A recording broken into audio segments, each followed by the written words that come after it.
Alright guys, what's going on? Welcome back to the channel. Hope you guys are all doing well. I am AdamMcKola. We are back. Manchester United lost against Real Sociedad last night in their opening Europa League game. Disappointment. Horrible decision. How the referee didn't go to VAR after that penalty call is a mystery. But Manchester United, in the end of the day, we didn't really deserve much more than a draw from the game. We didn't create enough chances. We didn't play well enough.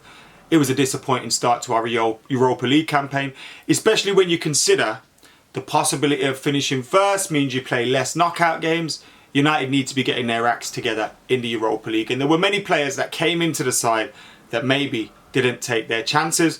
But now we're learning that Manchester United's next two games could be off. This weekend's fixture is definitely off. And next weekend's fixture is likely to be off as well. 2 games off for Manchester United, which would mean our next fixture's against Sheriff, September the 15th. And then we haven't got a game until like October the 2nd or October the 3rd. And when you consider this is a World Cup year, the World Cup's going to drop in the middle of the season. There's already fixture congestion, 4 competitions, Premier League, Europa League, League Cup, FA Cup.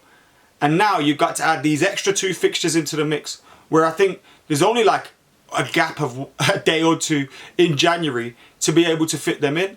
So I do find it a really bizarre decision, and we'll be getting stuck into that. Before we do, make sure you're hitting that subscribe button, you're liking, you're commenting, you're sharing, etc, etc.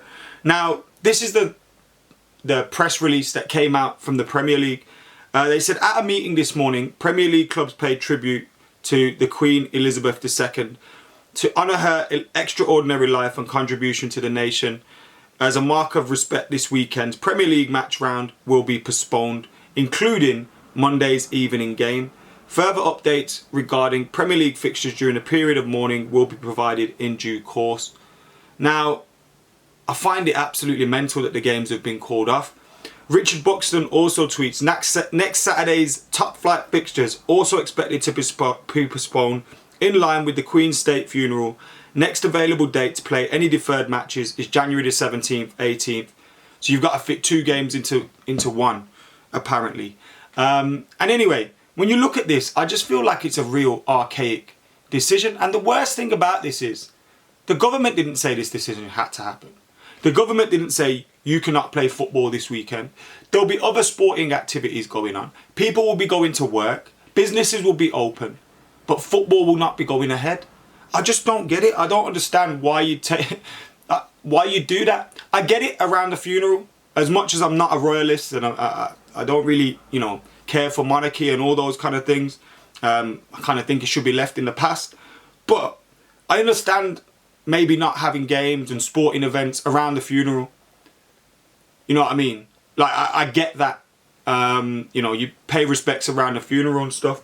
But when you don't have to, the government have literally said you don't have to cancel these games, and you go ahead and do it.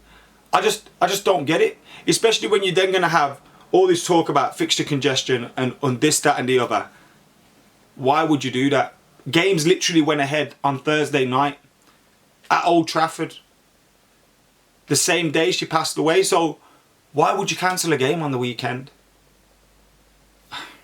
Baffling, archaic decisions made now. And the worst thing is, in 1952, when the King died, fixtures still went ahead. So why now in 2022, a more modern world that probably has less need for monarchies and all that, do we need to be doing this? I genuinely don't get it. And that's not me trying to disrespect anyone that's paying their respects or whatever. You guys do you. You know what I mean? I leave everyone to do their own thing. You do yourself. But cancelling the football this weekend, just what's the point? Just what's the point? Do you know what I mean? It don't make sense to me. And as I said, our next game, September the 15th, Europa League games will still go ahead next Thursday, and then we haven't got that game until Manchester City in October, which, when you think about it, we would have had Crystal Palace this weekend, we would have had Leeds United at home next weekend, which is usually 3 points. An opportunity to continue that run, make it 6 out of 6 possibly in the league, and go into that City game bouncing. We've now lost the opportunity to do that. Hopefully, the players can use this time as training time. getting to know Erik ten Hag's tactics, his philosophy, the way he wants them to be coached, etc. That's good. We get more time on the training field because I assume the players will still be in training, ticking over, etc., etc. And they're probably treating it in the same way that they treated, you know, the COVID postponements, when someone would have, you know, a team would have X amount of negatives or positive tests and they'd have to cancel a game. I assume the teams are treating it like that in terms of their sports science and their fitness and the way they're keeping players ready and stuff. But I'm sure we can use that to, you know, put some real groundwork in on the training ground and get better. But you need games. You need games. We saw in that Thursday game in the Europa League that a lot of those players needed minutes. A lot of those players weren't match fit. Now with the league game being called off and a game next week and then no game for 2 weeks, you're probably going to see Erik ten Hag use his full strength team. That will mean those second string players don't get games. And therefore, when it comes to October, which is like, you know, just under a month away, they're going to be less match fit than they were now.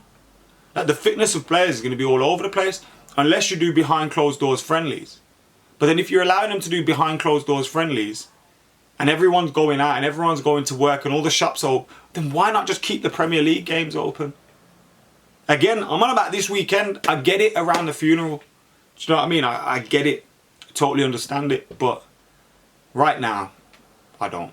I don't. But anyway, there you go. The games are cancelled this weekend.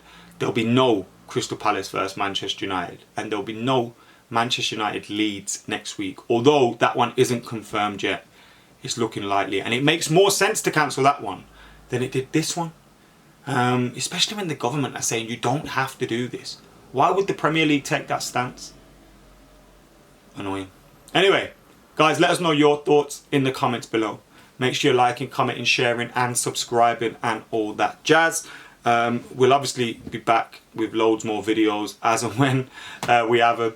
I'm going to be doing some Twitch stuff this weekend. We may as well get in the poker. Football Manager's been announced. We'll be doing Football Manager over there. We'll be doing FIFA over on Twitch as well. So head over to twitch.tv/AdamMcKola. The link is in the description. Get following and subscribing over there. Get subscribing here as well because we'll have plenty more content coming your way. But until next time, I have been AdamMcKola. I am going to get out of here. No football this weekend, man. How sad are we, by the way? One game gets cancelled and our whole plans are ruined. That's how much my life revolves around football. Anyway, I'll see you later.